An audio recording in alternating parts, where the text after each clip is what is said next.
से बोलो शिव शंकर भगवान की।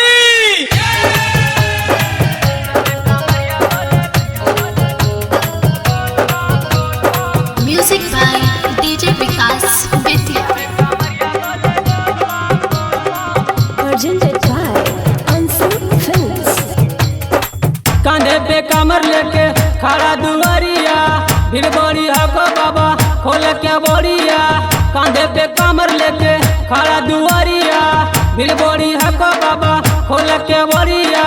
कमर के घुंघरू बजे छम छम छम छम, सबे कमरिया बोले बोल बम बोल बम। सबे कमरिया बोले बोल बम बोल बम। सबे कमरिया बोले बोल बम बोल बम। सबे कमरिया बोले बोल बम बोल बम। कांधे पे कमर लेके खड़ा दुआरिया, भीड़ बोरी हको बाबा खोल के बोरिया।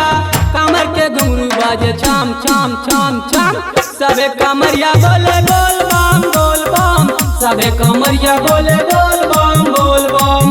सबे कमरिया बोले बोल बम बोल बम। सबे कमरिया बोले बोल बम बोल बम।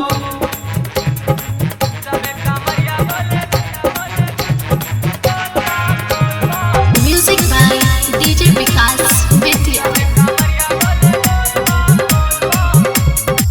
साल में एक बार आबो है सवान जी, सेवका के अपन बाबा देव दर्शन जी। हाँ, साल में एक बार आबो है सवान जी, सेवका के अपन बाबा देव दर्शन जी। चढ़ी के एलियो बाबा सिया पहाड़िया, हमरा पे तनी बाबा फेरा नजरिया। कमर के घुंघरू बाजे छम छम छम छम, सबे कमरिया बोले बोल बम बोल बम। सबे कमरिया बोले बोल बम बोल बम। सबे कमरिया बोले बोल बम बोल बम। सबे कमरिया बोले बोल बम बोल बम।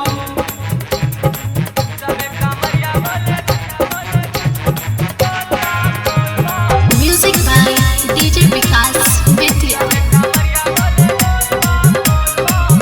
हाँ, तीनों लोक में भेले पर चार जी, सावन में बोला तोहर सजल दरबार जी।